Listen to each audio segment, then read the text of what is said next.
ఓం శాంతి. శివపరమాత్మ మహావాక్యాలు. అయితే భగవంతుడితో కలయిక.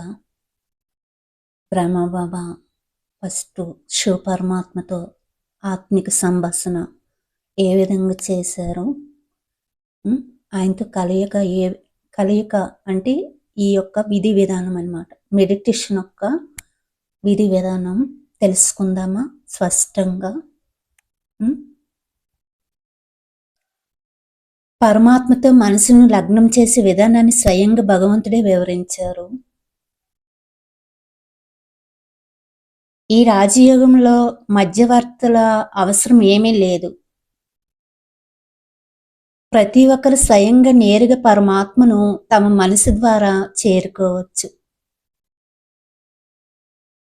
ఆత్మ పరమాత్మతో కలయిక జరుపుకోవడమే రాజయోగము. మెడిటేషన్ చేయు విధానము. నేను రాజయోగం చేసేటప్పుడు మంత్రాన్ని జపించవలసిన అవసరం లేదు, చేతుల మాలను పట్టుకోవలసిన అవసరం లేదు, విగ్రహాలను చూడాల్సిన అవసరం లేదు. నేను చేయవలసిందల్లా అమితమైన ప్రేమతో నా బుద్ధిని పరమాత్మ యందు సంలగ్నం చేయడమే.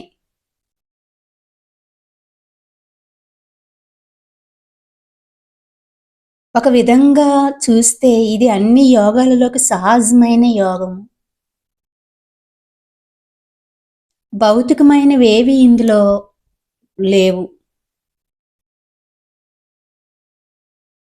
నేను ఆసనాలు వేయవలసిన అవసరం లేదు, ప్రాణాయామాలు చేయవలసిన అవసరం లేదు. ఇది నిజంగా చాలా సులువైన పద్ధతి. నేను చేయవలసిందల్లా ఒక చోట అనుకూలమైన స్థానంలో కూర్చొని, లేదా నిల్చున్నప్పుడు లేదా కర్మలు చేస్తున్నప్పుడు ఏం చేస్తున్నా కానీ నా మనసు శివ పరమాత్మ స్మృతిలో ఉండాలి.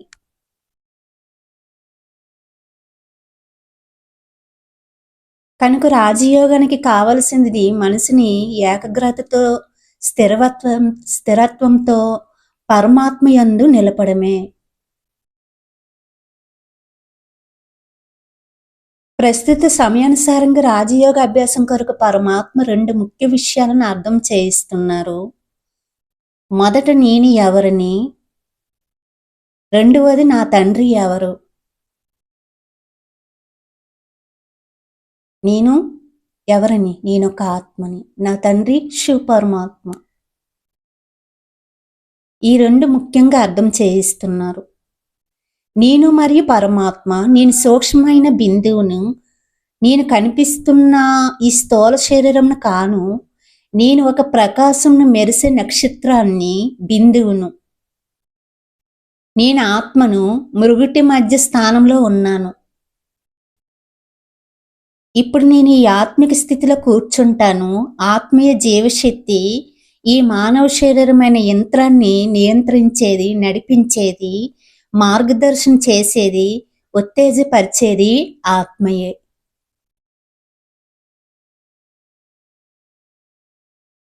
నన్ను నేను తెలుసుకున్నప్పుడు ఈ శరీరం నుండి వేరుగా ఉన్నాను అని అర్థము.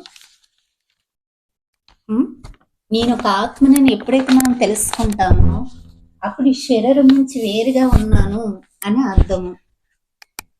చేరుకున్నప్పుడు ఈ స్థితిని ఆత్మిక స్థితి అని అంటారు. అప్పుడు నేను పరమాత్మ ఉనికిని అర్థం చేసుకోగలను. నా తండ్రి పరమాత్మ కూడా జ్యోతిస్వరూపుడు. ఇప్పుడే నా ఆలోచనలన్నిటినీ నేను పరమాత్మపై కేంద్రీకరిస్తున్నాను. వారు అతి సూక్ష్మమైన వారు, బిందు స్వరూపులు. ఈ బిందువులోని అపారమైన గుణ సంపద ఉంది. వీరు రూపంలో బిందువు, గుణాలలో సింధువు. ఆ పరంజ్యోతితో కలయిక జరుపుకోవడమే రాజయోగ లక్షణం.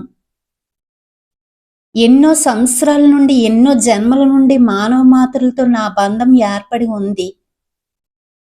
ఆత్మ శరీరంలో ఉంది కనుక ఆత్మ శరీరాన్ని తన కర్మలకు ఉపయోగిస్తుంది. కానీ ఇప్పుడు నేను అశరీరి అయిన పరమాత్మతో కలయిక జరుపుకోవాలనుకున్నప్పుడు నా ఈ భౌతిక ఇంద్రియాలు నాకు సహకరించలేవు. నిజానికి ఈ భౌతిక శరీరానికి దూరంగా నేను నా స్మృతిని తీసుకువెళ్ళినప్పుడే పరమాత్మని స్మృతి నాలో కలుగుతుంది అని అర్థము. మెడిటేషన్ యొక్క విధి విధానం తెలుసుకున్నాం కదా, ఇంకా ఉంది, నెక్స్ట్ తెలుసుకుందాం. ఓం శాంతి.